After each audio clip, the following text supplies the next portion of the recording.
Good afternoon, distinguished members of the media. The spread of hatred and lies online is causing grave harm to our world. Misinformation, disinformation, and hate speech are fueling prejudice and violence, exacerbating divisions and conflicts, demonizing minorities, and compromising the integrity of elections. Today, I'm pleased to present a starting point for solutions, the United Nations Global Principles for Information Integrity.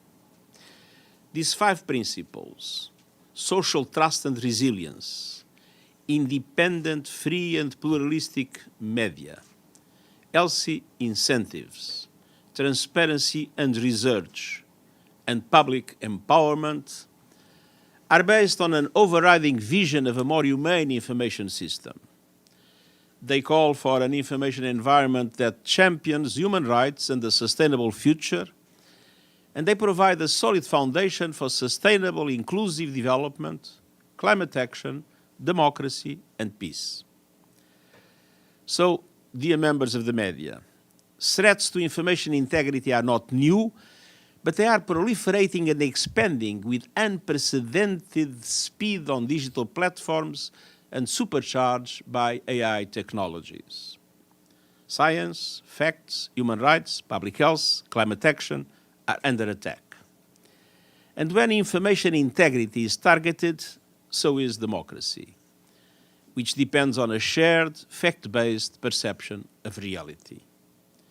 False narratives, distortions, and lies breed cynicism, disbelief, and disengagement. They undermine social cohesion, putting the Sustainable Development Goals further out of reach.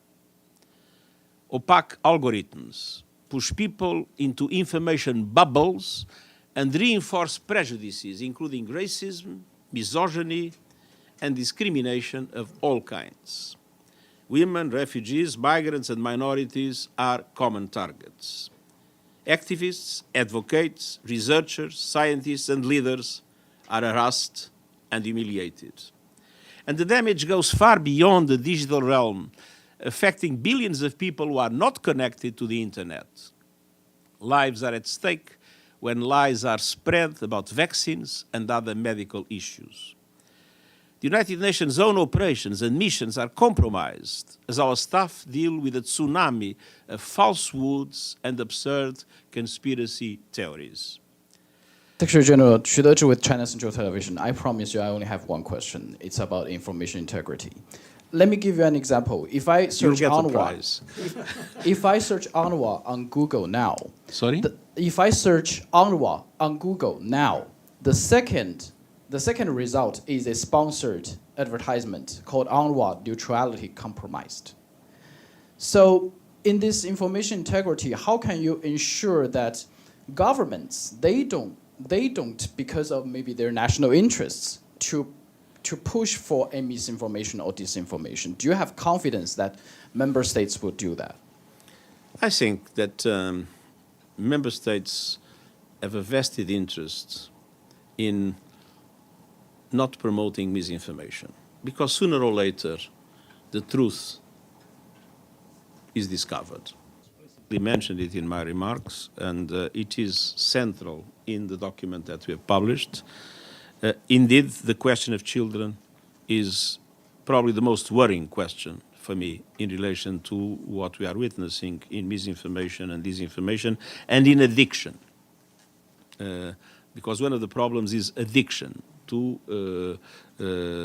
some series of activities related to social media, to platforms, and to other aspects.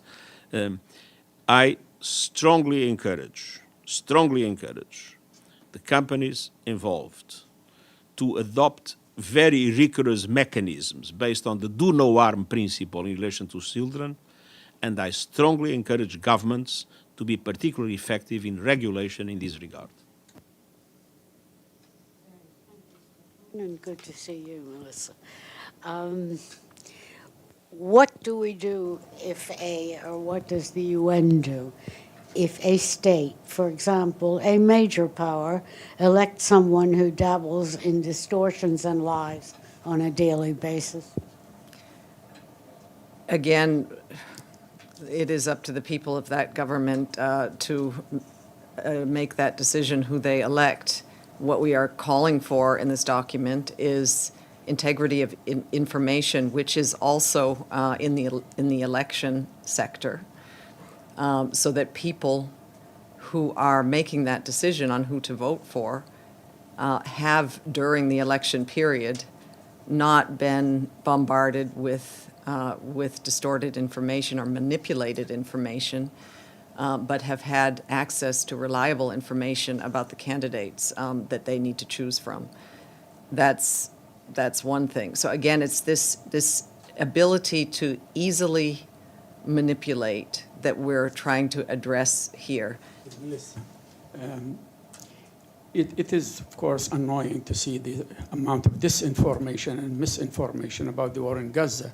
But it's more annoying to see that number of journalists killed, and yet the UN was not outcrying these crimes. Some of these journalists were killed while they are live on camera. Samir Abu Dagga from Al Jazeera was killed while people watching. Where is the UN voice in that?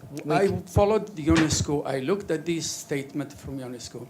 They're very mute. Sometimes they say, we condemn the killing of this and but why is the UN here did not speak up about that? Those crimes? UNESCO did give their annual prize to the journalists of Gaza.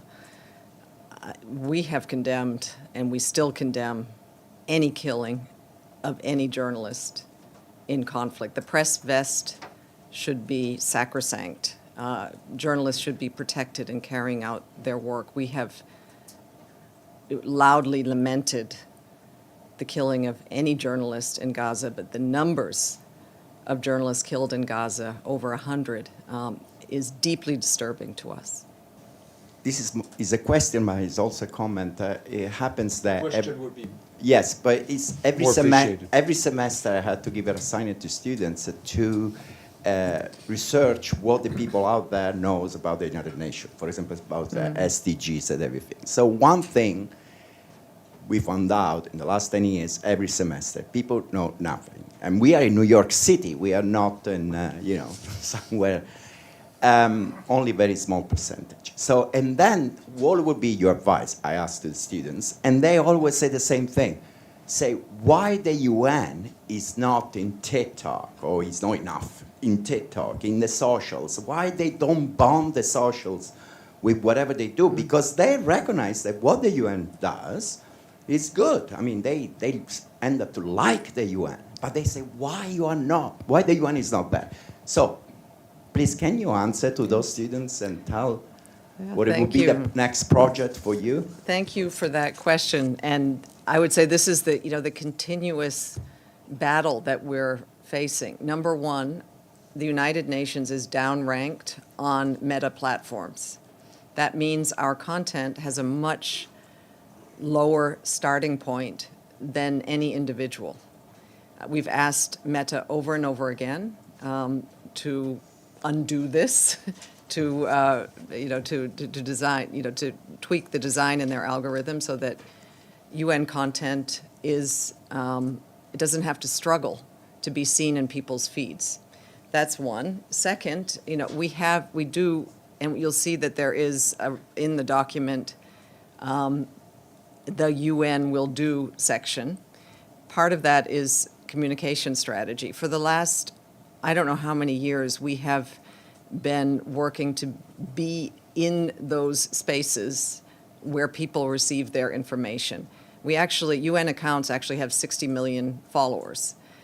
Maybe your students, unfortunately, aren't following them, but we are on TikTok, but we struggle there as well because, we don't typically dance to, our statements, although maybe I might suggest that Steph does a version after each noon briefing.